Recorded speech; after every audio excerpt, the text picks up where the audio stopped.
Testicle-having people should check their testicles regularly for lumps. Got your attention, and I'll get back to that. Parental rights, we're losing them, and it's serious. Rachel Levine, the United States Assistant Secretary for Health, praised Alaska's new education guidelines that take away the term mother and replace it with egg producer. I own a farm, and to me an egg producer is a chicken. Rachel also praised a health class lesson which changed the teaching that men should check their testicles regularly for lumps.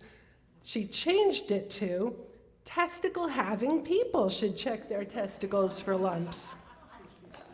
I told you I'd bring that back. All right.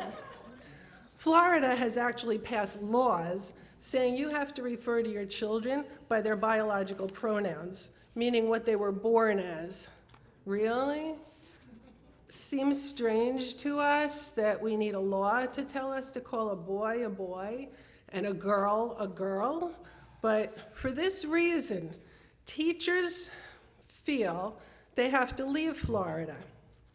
A female teacher who presents as a male in Florida and says she's taught for more than 20 years in Florida and says she now feels forced to move to New Jersey, where she will feel safe and accepted. She set up a GoFundMe to help her escape fascist Florida, her chosen state where she can present herself as a male teacher, and everyone will be forced to call her he and him, is New Jersey. In New Jersey, a school district shall accept a student's gender identity. Parental consent is not required. A student need not have any diagnosis or treatment requirements to have his or her gender identity recognized and respected by the district. School districts that allow a transgender student to use a restroom or locker room based on the student's gender identity must happen. NJ.gov. Well, 3 districts in New Jersey went rogue and stood up for children's welfare and passed rules that a school notify a parent if students want to change their gender. Those school districts are fighting for parental rights, and it seems like common sense, right? Where are the rest of the New Jersey school systems? Governor Murphy is now suing those 3 schools, the districts. The lawsuits state that the school's policies now directly defy the New Jersey Department of Education's policy on transgender students, which claims parents should not be informed about what their child does in school. New Jersey is becoming known as one of the most liberal states in the country for protecting the rights of 0.5% of people in a protected class at the expense of the rest of us. They're trying to change our children's conception of whether they're a he or a she, and this is confusing to children. It puts doubts in their minds. This is not just about, okay, at school we can't say he, him, or she, her anymore, so we don't offend people who think they're neither. There's more at stake, and it should make you furious, it should make you cringe, and it should make you terrified, enough to fight back. And listen to this well. Now the government can step in and call it child abuse if we don't go along with humoring our children who think they want to change their gender. There are custody battles going on right now between a father and a mother where one wants to go along with mutilating a child's body and the other is vehemently opposed to it. And the parent promoting the mutilation generally wins. Child protective services are being called when parents don't affirm their children's belief that they're a different gender than what they truly are. This is being considered emotional child abuse and medical neglect.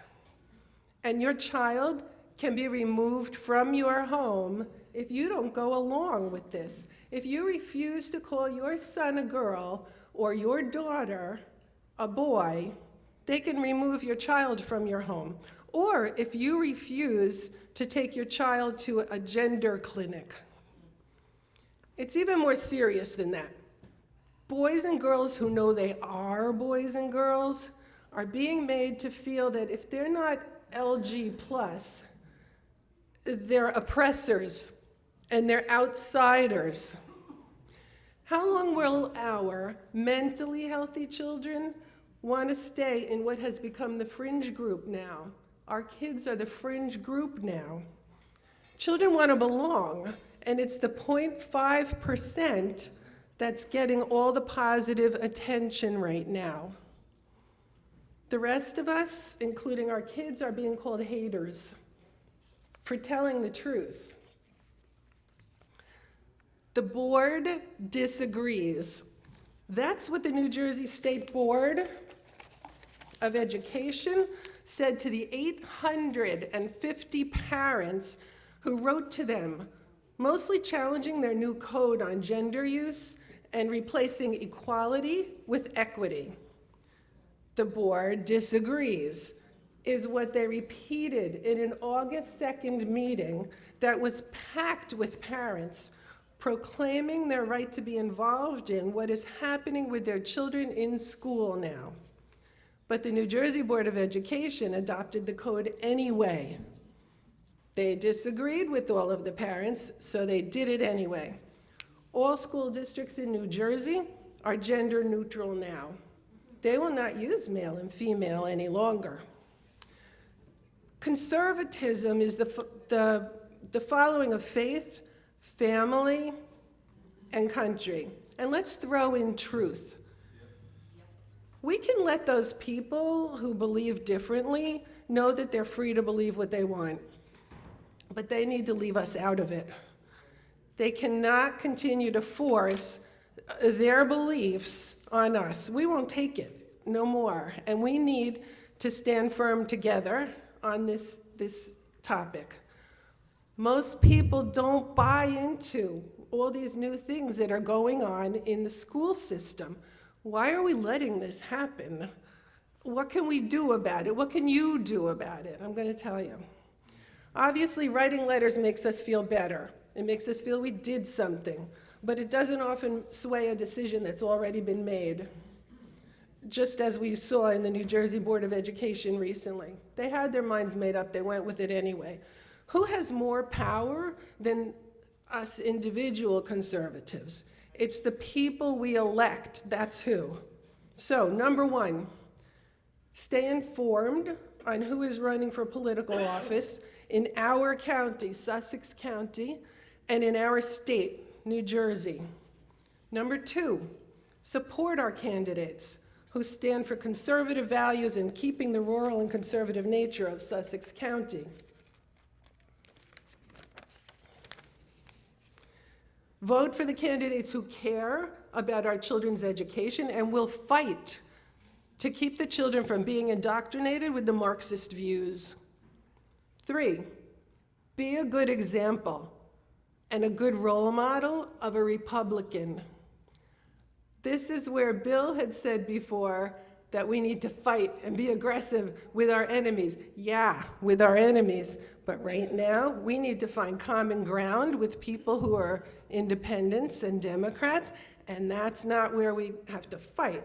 So shouting, name-calling, swearing, being aggressive doesn't win people over to your side of anything. Listen, I can fight, and I can hold my own in a fight. I grew up with 8 tough male Sicilian cousins that I played with every day, who became construction workers later on, and I learned how to quickly win a fight. But right now, aggression is not what we need with the people that we want to win over to our side and get their votes. Remember, I'm voter outreach. I'm coming back to voting now. So now's not that time. We've been given an opportunity right now to win over the independents and the Democrats who share our common concerns for education and parental rights. We've been given a gift right now because we can find common ground with those independents and those Democrats who believe in fighting for our children's future and for parental rights. We have a chance to come together now as a community on this common ground over parental rights. The independents are upset too. They want to act. So we need to present ourselves from a position of intelligence and strength, confident that we stand for truth, and ask for their votes. Give them help voting. If they can't get to a location maybe, or they don't know how to vote by mail, show them, offer assistance. We have to become election salespeople. And how do we do that? Find out what people want, what their interests are. Talk to them. What are your interests? What are you worried about in this county? And then tell them how our candidates are going to solve those problems, how our candidates will address the issues that those people you're talking to are interested in. Then go for the close and ask for their vote. Ask for their vote. Can't hurt. All they can do is say they're not going to, and then you start over again. If there's hesitation, find out why they're hesitating and overcome the objections respectfully. Then go for the close again and ask for their vote again. Be nice or you will lose them. Remember Patrick Swayze in the movie The Roadhouse? Be nice. And then the bouncers would toss them out. So yeah, sometimes it's time to fight and sometimes it's time to be nice. And if we're gonna win the independents and the like-minded Democrats over right now, we need to be nicer Republicans. We want them to join us. Number 4, be honest with the children in your life. Some of you have seen that great meme of the 50s mom in her 50s kitchen, and she's baking with her daughter, and the little girl says, "Mom, I think I'm a boy." And the mom says, "Well, you're not."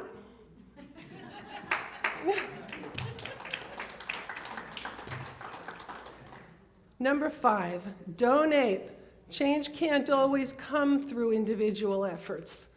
Sometimes it has to come through politics. Donate to elect our candidates, our conservative candidates.